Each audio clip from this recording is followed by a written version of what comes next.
están en este lugar y aquellos hermanos que también están con nosotros, pues, online. Yo sé que hay hermanos que se conectan, hermanos, para ver. Nos ven en España también, ¿verdad? Un saludo a los hermanos que nos ven allá en España. Bendito sea el Señor, qué bueno que están con nosotros.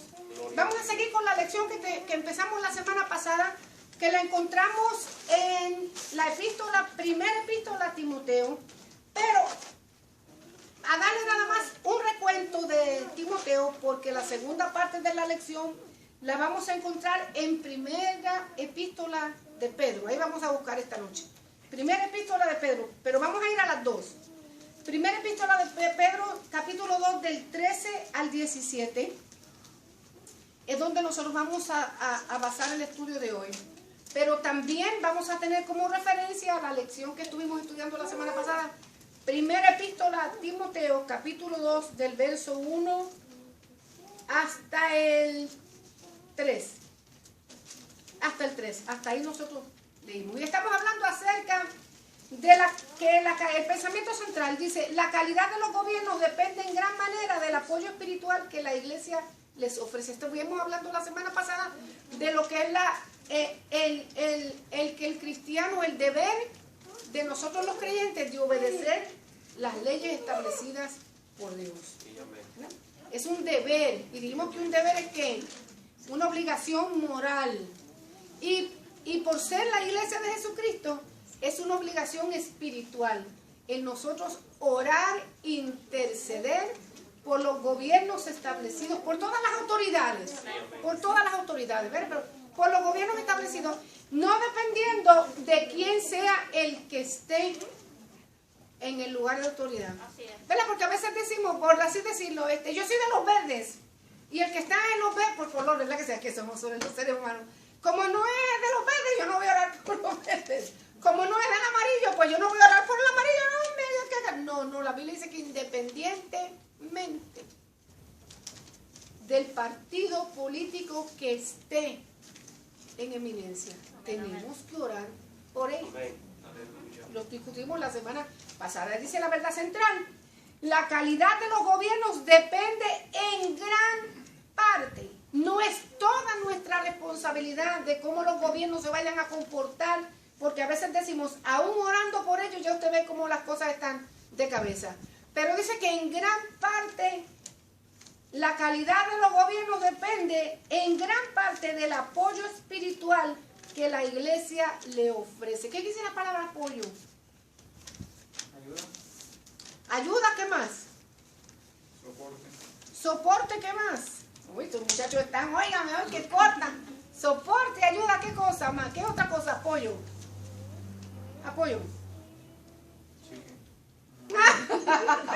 No pollo con doble L. Estoy hablando apoyo con Y. Chiquen, ¿quién fue ese pastor, verdad? Oh, qué tremendo. A ver. Asistencia. ¿Verdad? Otra palabra. La iglesia asiste a los gobiernos con su oración.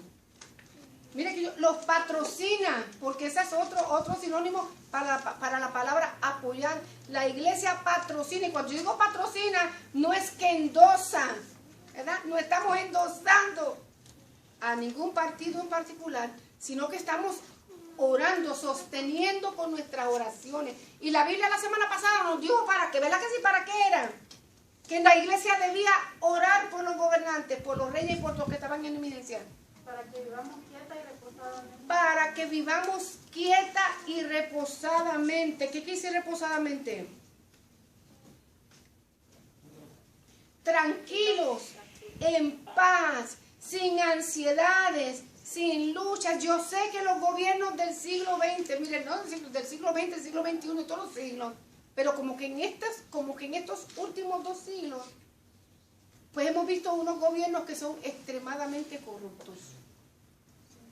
Y en estos tiempos, miren hermanos, desde el 2020, hemos visto un alza o un levantamiento por parte de los gobiernos en contra de la iglesia. Todo el mundo puede estar bien menos la iglesia.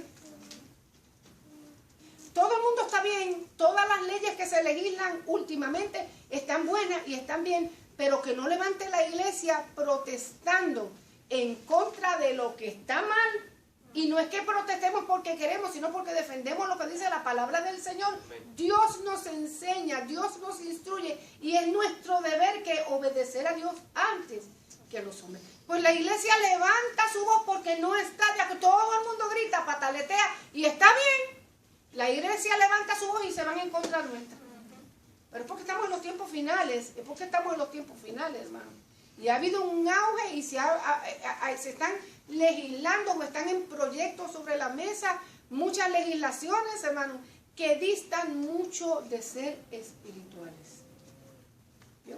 Distan mucho. Y nosotros como creyentes, precisamente hoy vamos a hablar de que el creyente debe ejercer su derecho al voto. Ahorita vamos a ver. Hay creyentes hay congregaciones y hay denominaciones que no creen que el creyente debe tomar un papel activo en las votaciones, ni debemos escoger a nuestro gobernante, pero estamos todo lo contrario. Es un derecho que nosotros como ciudadanos de los países en el cual vivamos tenemos que votar y tenemos que practicarlo y tenemos que orar y tenemos que dirigirnos por el Espíritu Santo y por la palabra del Señor. Ahorita vamos a ver, pero sin embargo hay gente que no, y después se quejan por las leyes que se establecen y los gobernantes que vienen a gobernar. No hay cómo entenderlo, oigan. No hay como entenderlo, hermano. No hay. Yo no voy a votar por ninguno, pero cuando sube al poder cualquiera que no me agrada, entonces protestamos. No, es un deber. Empezamos, ¿verdad? La calidad de los gobiernos depende en gran parte del apoyo, del sostén, de la ayuda espiritual que la iglesia le ofrece. Y nosotros vamos a leer en 1 de Pedro capítulo 2, 13. Ahí vamos a comenzar. Y dice así la palabra del Señor: por causa del Señor, someteos a toda institución humana, ya sea al rey como al superior. ¿Por causa de quién? Por causa del Señor. Por el Señor, someteos a toda institución humana. ¿Qué quiere decir someteos? ¿Qué quiere decir la palabra someterse? Por causa de Dios, por amor a Dios, por causa de su nombre, le decía Pedro a la iglesia. Sométanse a toda institución humana. ¿Qué quiere decir la palabra someterse? Sujetarse. Sujetarse. ¿Y qué quiere decir la palabra sujetarse? Hombre, ahí vamos a buscar definiciones. Abran el diccionario, ¿ven? Sujetarse. Obedecer. Obedece. ¿Qué más? Sujeción. ¿Ah? Sujeción. ¿Perdón? Sujetar, sujeción. Sujetarse, la sujeción. O sea, ponte al servicio de. La palabra sujeción en la Biblia tiene un significado muy lindo, ¿verdad? Porque a veces nosotros damos un significado distorsionado, ¿verdad?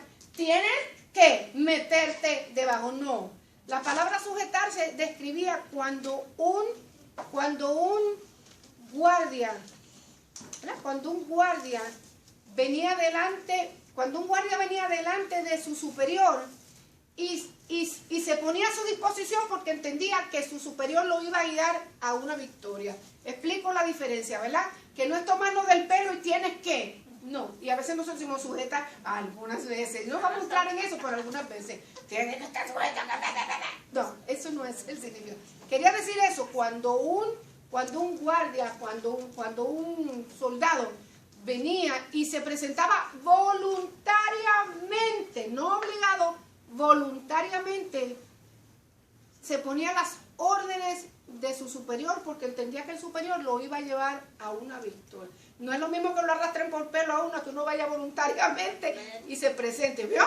Son dos cosas distintas, Pues entonces, vamos a hacer la idea, entendiendo lo que quiere decir la palabra sujeción. Por causa del Señor Jesucristo, preséntate con gozo, con alegría, porque tampoco venía con remilgo y peleando, no, venía con gozo sabiendo que iba a estar seguro. Sujétate, sométete a toda institución humana. Y la semana pasada dijimos cuántas instituciones habían, Dios, establecidas por Dios. Tres instituciones. importantes. Pueden haber más, pero tres, ¿cuáles eran? La familia, la iglesia y las autoridades. La familia, la iglesia del Señor. Aunque no le guste a la gente estar sujeto, es una institución que Dios estableció. Claro, haciendo siempre la diferencia de que no todos, el que se llama cristiano, es porque verdaderamente ha rendido su vida al Señor. ¿Estamos claros? Estamos hablando de gente que busque a Dios, que le sirva, que le ame, que entienda que la iglesia no es nuestra, sino que es de Dios. Y conforme a la dirección del Espíritu Santo, uno va guiando la iglesia, sabiendo que yo soy parte de y no dueño de. Estamos, ¿verdad? Porque hay gente que piensa, porque es la iglesia tal, la iglesia tal. No, hermano, estamos hablando de la iglesia de Jesucristo, que le ha rendido su vida a Él y seguía bajo el señorío del Señor. ¿Verdad? La iglesia, la familia, la iglesia y los gobiernos terrenales. Autoridades puestas por Dios. Dice, sométete a toda institución. ¿Qué quiere decir la palabra todas? Todas, todas, sométete a todas, es un mandato al cristiano. Yo entiendo que el no creyente no puede hacer esto, no lo entiende, pero Pedro le está hablando a la iglesia de Jesucristo. El creyente debe ser un ejemplo en la obediencia a las leyes municipales, estatales y federales. ¿Qué debe ser el creyente? Un ejemplo en obediencia, que todo el mundo vea que somos obedientes a las leyes municipales, estatales y federales. Debe comprender que es un ciudadano de dos reinos. El creyente es un ciudadano de dos reinos. La semana pasada tocamos esto, del reino celestial. Y en el reino celestial, en el reino de los cielos hay orden. En el reino de los cielos hay sujeción. En el reino de los cielos hay obediencia. En el reino de los cielos hay sometimiento al señorío del Padre. ¿Verdad? A la autoridad del Padre y al señorío de Cristo. Corrijo eso, a la autoridad del Padre y el señorío de Cristo. En el reino de los cielos no hay remilgo. En el reino de los cielos no hay... Mi mamá decía, ¿ya empezaste a freír huevo? No hay actitudes. En el reino de los cielos, ¿qué hace? Se hace la voluntad del Padre. Entonces, nosotros como creyentes tenemos que entender que somos ciudadanos de dos reinos. El terrenal, donde estamos aquí viviendo, estamos de pasada los años que Dios nos dé, y que somos ciudadanos del reino celestial. Por ende, por tanto, tenemos responsabilidades que tenemos que cumplir. Tenemos que cumplirlas, nos gusten o no nos gusten, pero son nuestras responsabilidades y hay que cumplirlas, hermano. Aunque no me caiga bien, son leyes establecidas. Ahora, yo puse dos preguntitas que trae la lección. ¿Puede el cristiano ser espiritual y a la vez violar intencionalmente las leyes del país? ¿Puede el cristiano ser espiritual? Porque a veces nosotros decimos, pues hay cristianos que dicen, yo puedo tomar esta acción, pero yo hago lo que quiero. Por ejemplo, como la lección nos trae, yo soy fiel en mis diezmos y mis ofrendas, pero hago de mis taxes lo que yo quiero. No presento mis impuestos, no pago los impuestos que tengo. Mire, una vez Jesús fue al templo y le reclamaron los impuestos. ¿Usted ha leído ese pasaje en la Biblia? Jesús fue al templo y le reclamaron los impuestos, que tu maestro no paga los impuestos. Tu maestro no paga. Y Jesús le dijo a sus discípulos, mira, le están cobrando impuestos a los hijos, a los ciudadanos del lugar. Pero para no quedar mal con ellos, mandó a Pedro, vete y pesca. Y lo que tú encuentres en la boca de ese bebé, ven y tráelo y paga los impuestos, para que no quedemos mal con esta. Entonces nos dio ejemplo de lo que nosotros teníamos que hacer. Y hoy en día un secretito, hermano, con estos cambios de leyes que están ocurriendo y que van a pasos agigantados, yo espero que en este año haya un cambio de ley que favorezca a mis hermanos que no tienen papeles en este país. Ponga pilas, que una de las cosas que Estados Unidos le va a reclamar si es que quiere recibir papeles es el pago de sus impuestos. es el pago de sus impuestos. Y ya lo viene diciendo y ya es ley establecido. Si no paga sus impuestos y presenta los papeles como que usted está pagando impuestos al gobierno, lamentablemente no va a poder recibir ningún tipo de apoyo, ni de ciudadanía, ni tampoco de residencia, porque eso es un requisito de todos los países. Cuando yo voy a un país extranjero, ejemplo, cuando yo voy a Honduras, yo tengo que pagar mis impuestos cuando entro y cuando salgo. Y no me dejan salir hasta que yo no vaya por... Es más, es que no me los cobran. En el pasaje, cuando compro, ya por si acaso me quiero escapar y no pagarlo, es que no me dejaban, primero no me dejaban pagar, no me dejaban entrar al avión, pasar por la aduana, si yo no presentaba el pago del impuesto o el recibito. Hoy, para que no se nos vaya, porque usted sabe que siempre se brinca la verja, cuando se puede, ¿eh? Usted entiende, sabe, sí sabe. Los cobran en el pasaje, de una sola vez, para que nadie... ¿Quiere subirte al avión? Ahí van los impuestos, toma, ya está, de una sola vez. Todos los países requieren eso. Entonces, ese es un tip que yo le estoy dando hoy. No puede ser espiritual si no cumplimos con las leyes establecidas en la tierra. Sea cual sea, tenemos que ser buenos ejemplos de que somos ciudadanos del reino de los cielos. ¿En qué caso el cristiano no está obligado a obedecer las leyes terrenales? Cuando es injusticia. Cuando es una injusticia, ¿cuándo más? Cuando no respaldan la palabra del Señor. Cuando la palabra del Señor está entredicho y no hay respaldo para ella. Cuando es algo injusto, ¿cuándo más? ¿Cuándo más? ¿Estamos bien? Estoy buscando respuestas. Está bien, cuando es una injusticia, no voy a estar de acuerdo con eso y no lo voy a hacer. Cuando no respalda la palabra del Señor, cuando no es agradable a lo que Dios dice en su palabra, tampoco lo voy a hacer. ¿Cuándo más? Cuando está en contra también de lo que dice la palabra. Cuando está en contra de lo que está establecido en la palabra del Señor. Vaya conmigo un momentito ahí a Hechos capítulo 13. Va a quedarse ahí. A mí, va a poner la manita ahí en donde estamos leyendo y vamos a leer lo otro. En Hechos capítulo. Aquí tenemos dos ejemplos de cuando los apóstoles no obedecieron una ley establecida. Dice que Pedro y Juan, Hechos capítulo 3, el capítulo 4, pero la historia comienza en el capítulo 3. Cuando Pedro y Juan subieron al templo a la Hermosa, llamado La Hermosa, y allí encontraron al hombre cojo y oraron por él. ¿Se acuerdan de ese episodio? Hechos capítulo 3. Ajá, estoy hablando del 3 primero porque el 3 respalda lo que vamos a estudiar en el capítulo 4. Y dice que con aquel milagro que sucedió, la gente se aglomeró y Pedro y Juan comenzaron a predicar el evangelio. En el capítulo 4 dice, hablando ellos al pueblo, vinieron los sacerdotes, el jefe de la guardia del templo y los saduceos, y resentidos de que enseñasen al pueblo y anunciasen a Jesús, la resurrección de los muertos, de entre los muertos, le echaron mano y los pusieron en la cárcel hasta el día siguiente. Quiere decir que era lo que hacían ellos allí en el pórtico. ¿Qué era lo que ellos hacían en el templo de la Hermosa?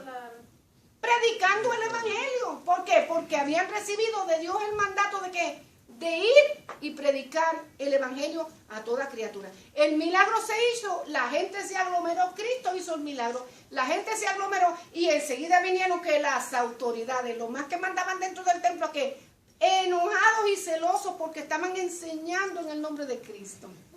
Y los llevaron presos y los pusieron presos. Y los tuvieron toda una noche presos. Verso 13 dice. Verso 13. Dice, perdón, estoy en el 4. Estoy buscando el verso 13. Entonces, viendo el denuedo de Pedro y de Juan, y sabiendo que eran hombres sin letra y del vulgo, se maravillaban los mismos dirigentes, autoridades del templo, y le reconocían que habían estado con Jesús. Y viendo al hombre que había sido sanado, estaba en pie con ellos, no podían decir nada en contra. Entonces, y aquí viene la ordenanza, y entonces le ordenaron que salieran del concilio y conferenciaban entre sí diciendo, ¿qué haremos con estos hombres? Porque de cierto, señal manifiesta ha sido hecho por ellas notoria a todos los que moran en Jerusalén y no los podemos negar. Sin embargo, para que no se divulgue más entre el pueblo, ¿qué decidieron hacer? amenacémosle para que no hablen de aquí en adelante a hombre alguno en este nombre. Y llamándolos, ¿qué le hicieron? Le intimaron en que ninguna manera hablasen ni enseñasen en el nombre de Dios. ¿Qué es lo que están haciendo los gobiernos con la iglesia hoy? Lo mismo. No prediques, no hables, no enseñes, no digas la palabra del Señor porque estás ofendiendo, estás discriminando. Entonces, ¿cómo lo vamos a hacer? Fíjense lo que ellos hicieron. Dice, mas Pedro y Juan respondiendo, dijeron, juzgad si es justo delante de Dios obedecer a vosotros antes que a Dios. Porque no podemos dejar de decir lo que hemos visto y oído. Entonces les amenazaron y les soltaron, no hallando ningún modo de castigarles. Quiere decir que los intimidaron para que ellos no hablaran palabra de Dios. ¿Qué estaban haciendo? Estaban estableciendo una ley en contra de lo que Dios le había dicho que ellos hicieron y establecieron. Que ellos, la determinación que tuvieron, es mejor obedecer a Dios. Y no fue la primera vez. En el capítulo 5 también tenemos otro episodio. Capítulo 5, 17.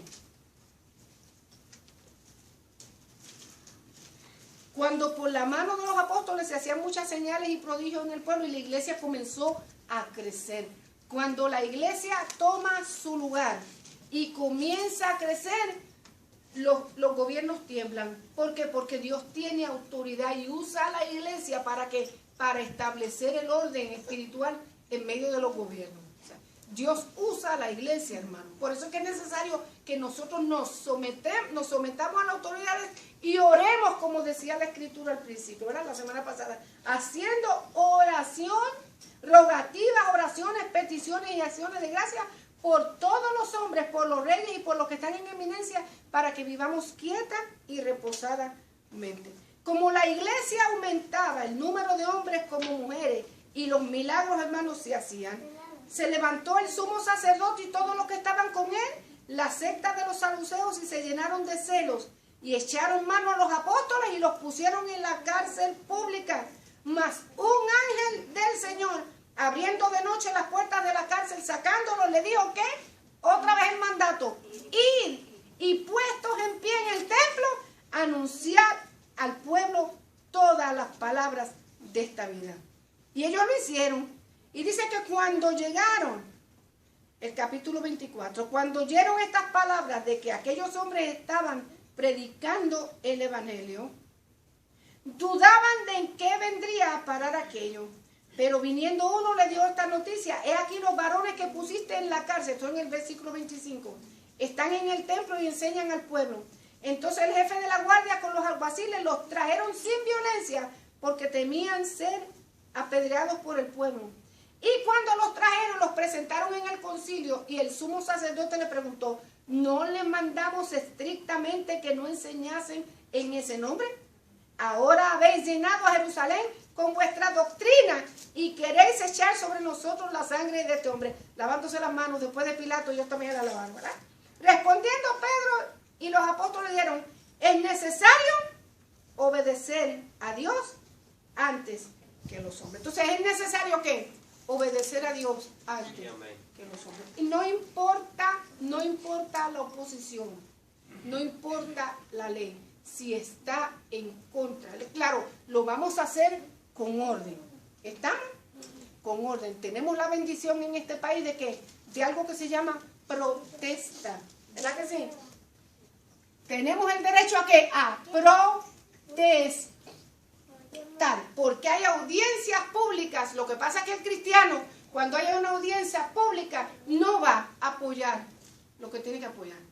Por eso es que a veces se pasan legislaciones que no nos convienen a nosotros, que están en contra de la palabra del Señor, y tenemos que sujetarnos a ella. Porque cuando hay protestas y hay vistas públicas, la iglesia brilla por su ausencia. ¿Y qué podemos hacer cuando la ley ya está establecida?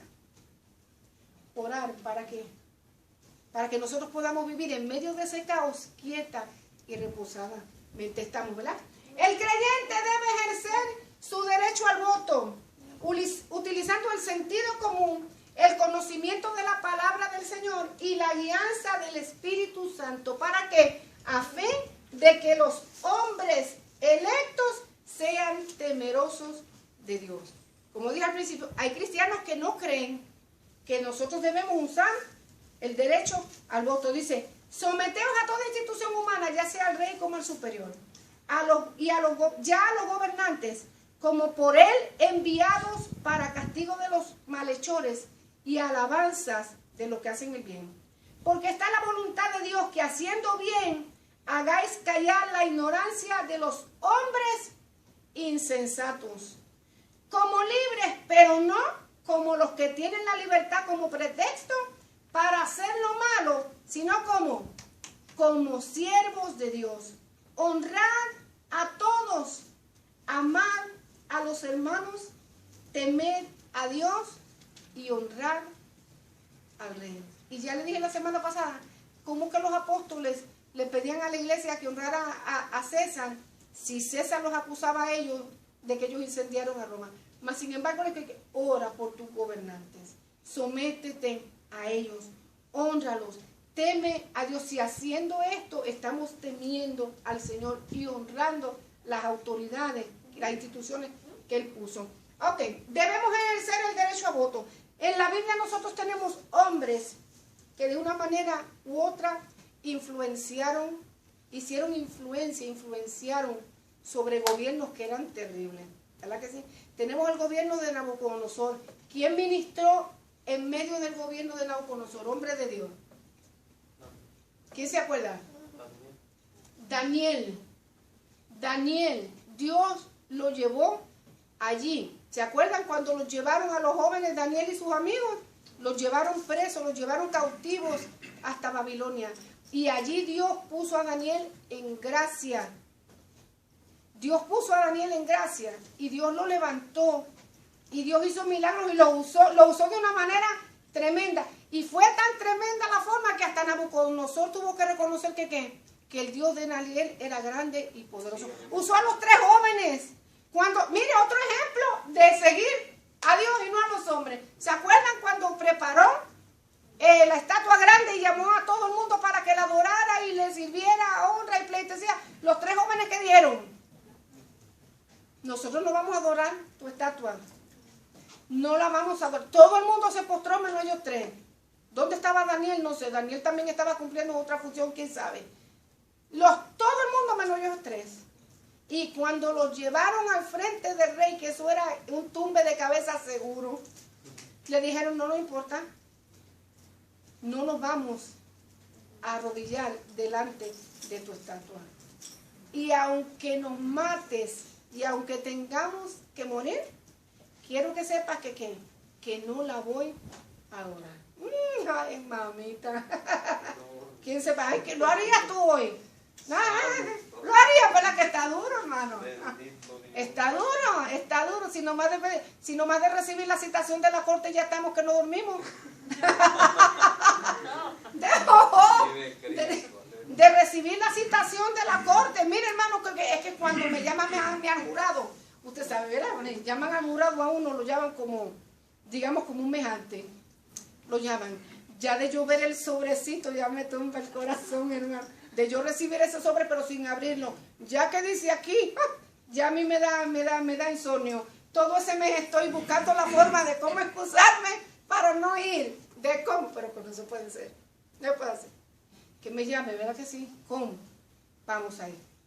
Aunque tengamos que morirnos, aunque nos echen en el horno de fuego, quiero que sepas que no vamos a adorar. ¿Por qué no la adoraron? ¿Por qué? ¿Por qué no la adoraron? ¿Por qué no adoraron la estatua de Nabucodonosor los jóvenes?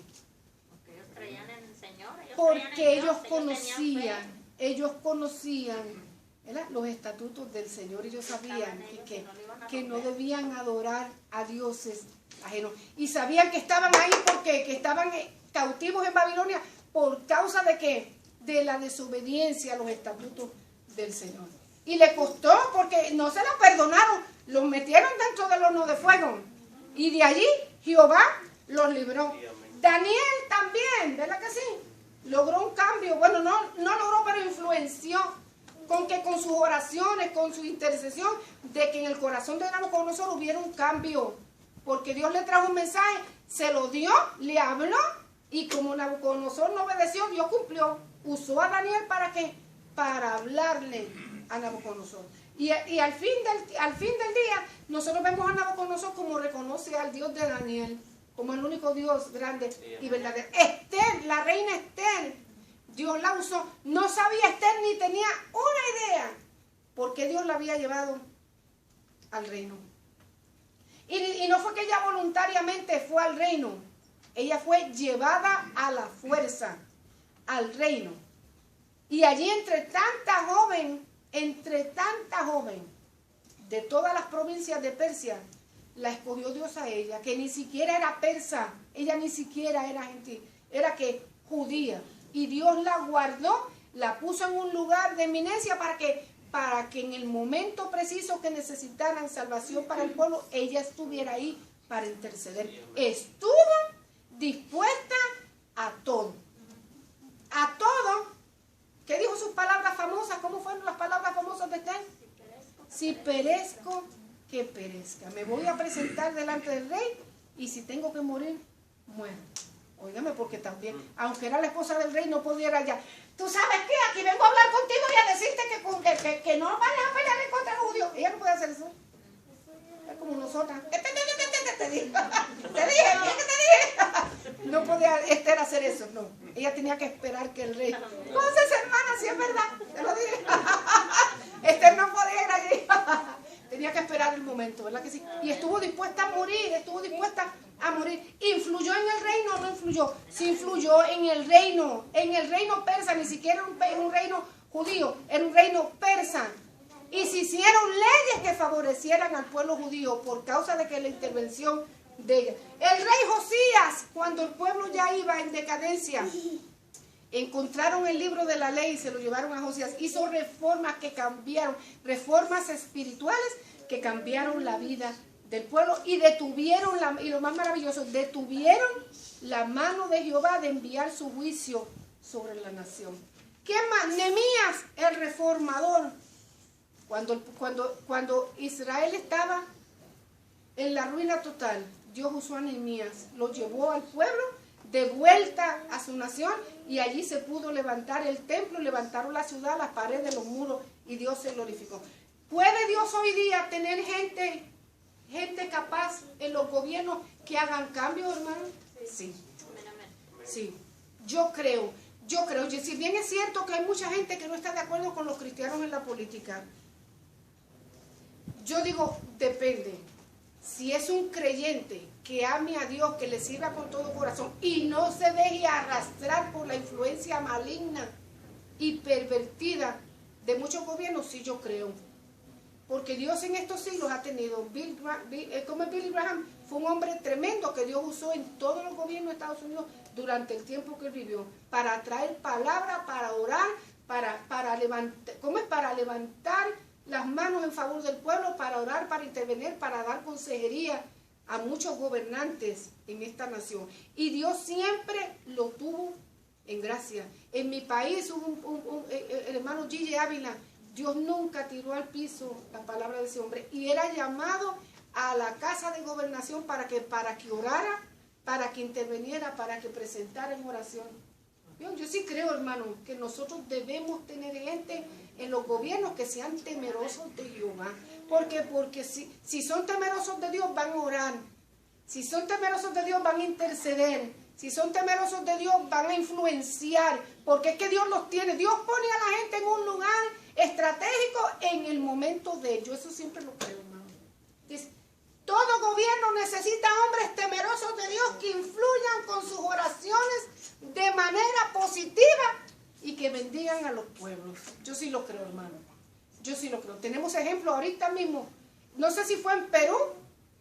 En Perú, la primera gobernante de Perú era creyente y cuando ella entró, por el primer día que ella entró a gobernar, ella llevó su Biblia y la levantó en alto. En mi gobierno, Dios es el que va a gobernar.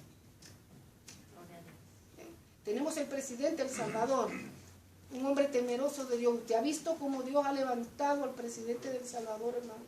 De manera que no sé si ya pasaron las elecciones, pero el pueblo lo quiere reelegir otra vez. ¿Por qué? Porque ha sido de bendición. Hay gente, no todos los gobernantes son corruptos, amado. Dice, no. Sométete por causa del Señor a toda institución humana. Porque esta es la voluntad de Dios, que haciendo bien, allá hagáis callar la ignorancia de los hombres insensatos.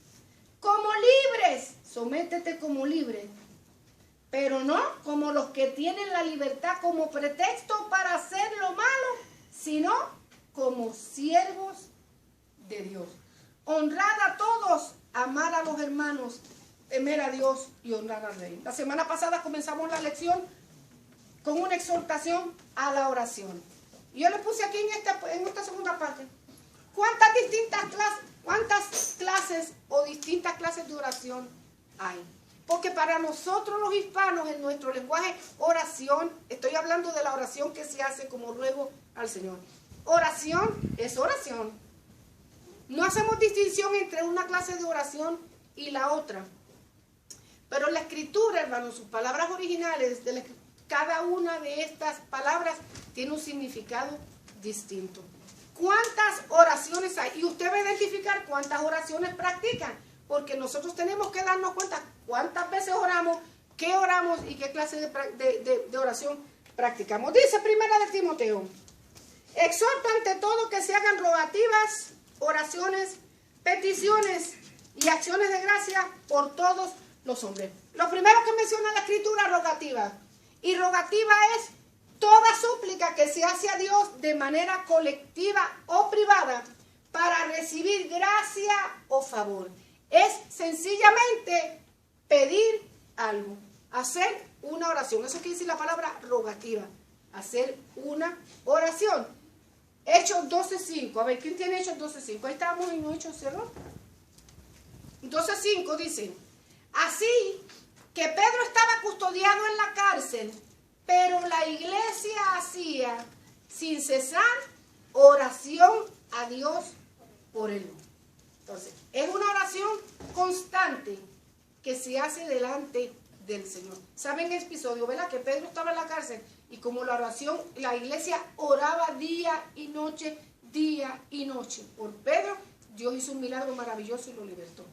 La rogativa es aquella que cuando nosotros nos paramos aquí, hermano, quiero pedir la oración por mi vecina. Tiene una necesidad, yo quiero que nosotros, la iglesia se pone en pie y ora de forma colectiva. Y también lo podemos hacer de forma individual. ¿Sabes qué? Ora por mí, ayúdame a orar por mi vecina que tiene una necesidad. Todo tipo de oración. Tenemos la segunda palabra que dice oraciones. ¿Qué quiere decir? Hablar fervorosamente con Dios en un vivo deseo del alma. Todo tipo de comunicación con Él. Es el anhelo que debe haber en el creyente de hablar con el Señor. Porque si usted no lo sabía, el cristiano debe orar. El cristiano debe buscar el momento de orar a su Padre, de hablar con Él. Tiene que, ¿por qué? Porque es la forma de ¿qué? De conectarse con el cielo. Orar, buscar la forma de la misma manera que nosotros buscamos conversar con nuestro. Pero esto es que el deseo ferviente que debe haber en el creyente de orar. ¿Ha sentido ese deseo ferviente? La necesidad de orar. Yo tengo que orar, es que no me puedo ir de aquí, yo no puedo salir de mi casa sin orar, yo tengo que presentarme delante del Señor, yo tengo que, y es una oración constante que no tiene que estar de rodillas para hacerla, pero es que una comunicación constante, manejando en la casa, en el supermercado, oramos, vemos una necesidad y la presentamos, nos acordamos y presentamos el deseo grande de estar delante del Señor.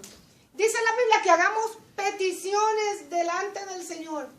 Y una petición es expresar a Dios la necesidad de otro.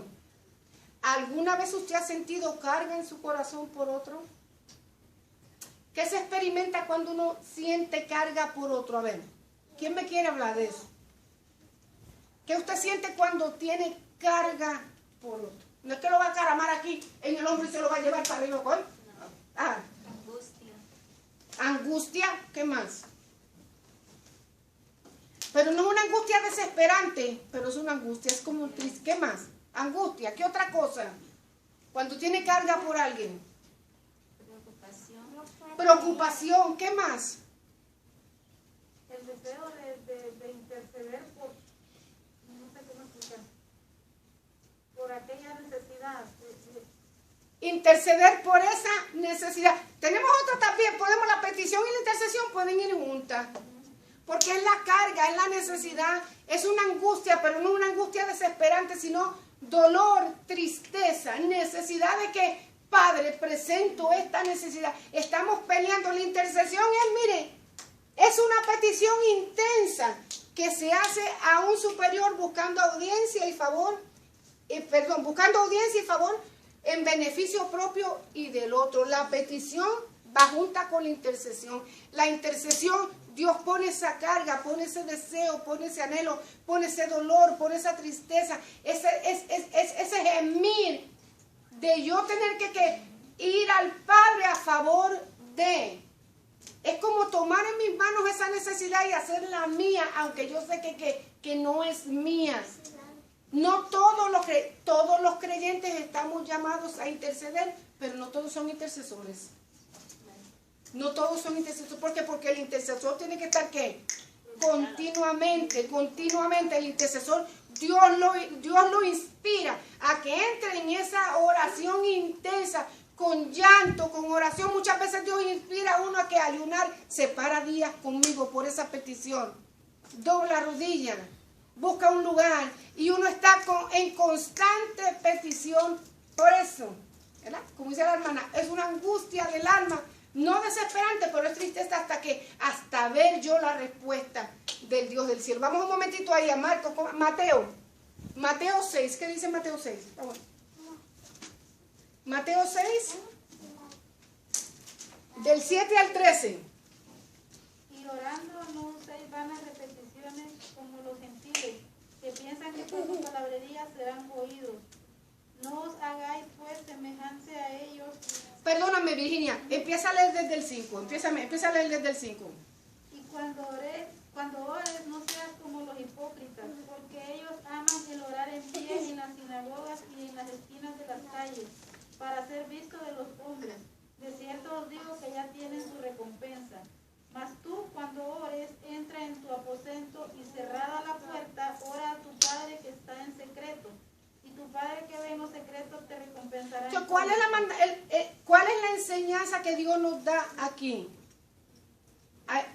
Con relación a la oración, que hay que buscar un lugar separado para entrar en una comunión con el Padre. Podemos orar en todo lugar, ¿ve? Y para orar necesariamente no tenemos que hacer como los fariseos y los hipócritas. Te doy gracias. Y por toda la calle, no está loco. Aunque hay momentos que hacerlo, ¿ve? Hay momentos que hay que hacerlo, me explico. ¿Vio?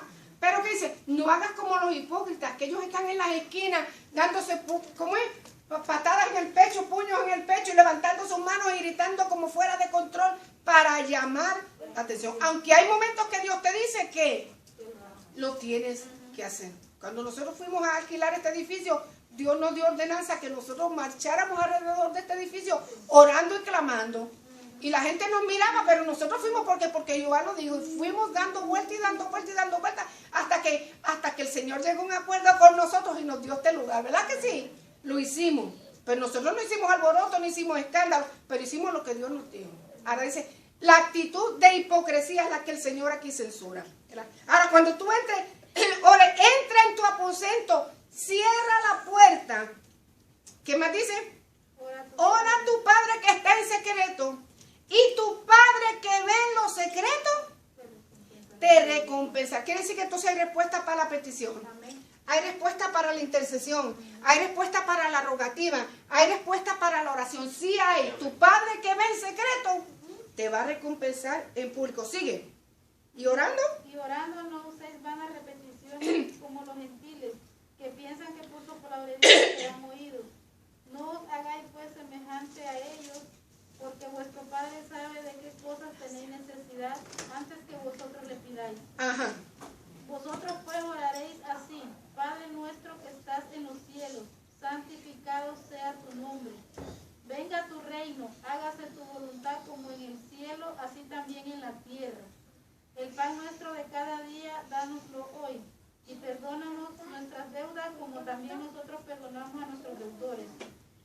metas en tentación, mas líbranos del mal, porque tuyo es el reino y el poder y la gloria por todos los siglos. Amén. ¿Qué más dice? ¿Por qué? Porque si perdonáis a los hombres sus ofensas, os perdonará también a vosotros vuestro Padre Celestial. Mas si no perdonáis a los hombres sus ofensas, tampoco vuestro Padre os perdonará vuestras ofensas. Quiere decir que hay unas expectativas que Dios nos dice, tienes que hacer estas cosas para poder recibir estas otras. ¿No? Entonces hay cosas que Dios espera que nosotros hagamos para poder recibir una respuesta del Señor. Pero la petición sí tiene. Métete en privado, ora a tu Padre que está en el cielo, Él te va a recompensar en público. Sí hay una respuesta. ¿Qué otras oraciones hay? Acción de gracias, que casi nunca, fíjense que casi nosotros los cristianos muy pocas veces practican esta oración. Se llama Eucaristía, es la expresión de agradecimiento por lo recibido. Por lo general, ¿cuál es la actitud del cristiano cuando dobla sus rodillas para orar? A pedir. Padre, gracias porque me permitiste. Tú sabes que yo necesito esto y esto y esto. ¿Verdad que sí? Padre, gracias. Gracias. En el nombre de Jesús yo vengo delante de ti. Yo necesito esto y necesito aquello. Y tú sabes que necesito esto. Pero ¿cuántas veces nosotros practicamos esta oración, tipo de oración? Acción de gracia delante de su presencia. Solamente para dar gracias por lo recibido. Sin pedir. Muy pocas veces, pero es necesaria también que nosotros la practiquemos, dándole agradecimiento a Dios por todas las cosas que nosotros recibimos, por lo que Él nos concedió, por lo que Él hizo con nuestros vecinos, porque, Señor, nosotros en tal día te clamamos y tú respondiste y nosotros vimos tu gloria. ¿Vio? Agradecimiento al Señor. Está bien que pidamos, pero tomemos un tiempo para agradecer por lo que hiciste, por lo que estás haciendo y por lo que vas a hacer, Señor. Porque yo no me doy cuenta de las cosas que tú haces, pero estás haciendo a favor mío, a favor de mi familia, a favor del pueblo. Acción de gracia. Oración de fe. Santiago habla de ella. La oración de fe es aquella que levanta al enfermo. Cuando oramos por un enfermo que tiene una necesidad. Una oración de común acuerdo. Cuando la iglesia colectivamente se pone de acuerdo a orar por una necesidad, nos ponemos de acuerdo y Dios concede, porque todos estamos en un mismo sentir, en un mismo sentir, apoyándonos en unidad por lo que vamos a pedir. La iglesia de hecho se metió 10 días orando. ¿Por qué? ¿Por qué? Se metió 10 días orando la iglesia allá en capítulo 2. Buscando la presencia, porque Jesús le dijo, quedaos aquí hasta que seáis revestidos del poder de lo alto. ¿No le dijo el Señor ahí, en Hechos capítulo 1? Quedaos en Jerusalén, no se vayan hasta que seáis investidos. Y la iglesia se metió toda junta a orar y a pedir, Señor, aquí estamos para ser investidos en una unidad. Y a los 10 días, ¿qué dice la Biblia? Descendió Pentecostés sobre él. Cuando la iglesia se une a pedir, Dios responde. Dios responde. De acuerdo a la voluntad del Señor. La oración de adoración. La oración de adoración encontramos una en el Salmo 29. Dándole gracias a Dios porque por quién es Él y por lo que Él ha hecho en nuestra vida. Te adoramos. Hay gente que viene, mire hermano, cada quien adora a su manera. Pero cuando en mi corazón hay agradecimiento, cuando en mi corazón hay gratitud, cuando en mi corazón hay comunión con el Señor, cuando hay alegría de servirle, cuando estoy agradecido, yo levanto mis manos y adoro. Y si usted no sabe una idea, yo no sé cuándo yo me gozo, como cuando yo veo al hermano Oscar con las manos para arriba. A mí me entra una alegría, una cosa tremenda. El hermano Naúm que dijo aquella vez, la subí una vez y más nadie me la va a volver a bajar. ¿Sí? Entonces, no entiendo, cada quien adora a su manera, pero yo no entiendo, hermano. Quieto, yo no puedo, perdón, pero yo no puedo. Me rindo, ¿verdad? Levantar nuestras manos, rendición delante del Señor. Te estoy rindiendo todo lo que soy, todo lo que tengo, todo lo que puedo ser, toda mi posesión, toda mi vida, todo. Lo estoy rindiendo, te estoy adorando. Amén. Y la adoración puede también ser en silencio, ¿por qué no? ¿Verdad? Puede ser en silencio. Pero difícilmente un corazón que está agradecido se queda en silencio, hermano. Yo no sé, ¿verdad que no? Difícilmente, no creo que pueda. No creo que pueda. La oración de consagración. La oración de consagración es un tiempo de separación para buscar la voluntad del Señor. Me voy a separar ante la presencia de Dios y voy a orar intensamente delante de su presencia porque yo necesito que Dios me dirija. Necesito conocer la voluntad del Señor. Y este tiempo de oración no tiene término. Este tiempo de oración es esperando la voluntad del Señor. No es que yo necesito para ayer la respuesta. No, yo voy a tomarme un tiempo para oír la respuesta tuya, porque yo la necesito. El tiempo de Dios es perfecto. Ni se va a atrasar, ni se va a adelantar. Pero está en la disposición de ¿qué? De esperar que tú me contestes. En soledad, mío. Un tiempo mío contigo, Señor. Es el tiempo de la consagración. Hay muchas clases de oraciones, nomás escogí esta 10. Y número 10, la oración de arrepentimiento.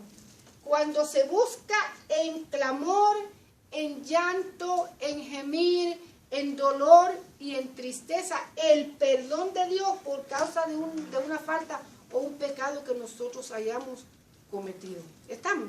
¿Quién se metió en ese tipo de oración y la practicó muchos días?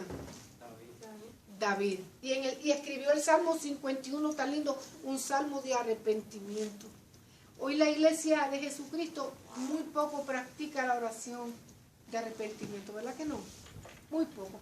Pero si nosotros conociéramos, hermanos, el valor y el poder que hay en la oración, las practicaríamos todas. Y por así decir, ¿cuántos tipos de oración más hay? Lo importante es que lo hagamos del corazón y que estemos conscientes de que estamos agradando al Señor porque le estamos obedeciendo. Porque de nada nos vale que nosotros oremos y las practiquemos todas, pero no nos sujetemos a las leyes que están establecidas por Dios. ¿Vio?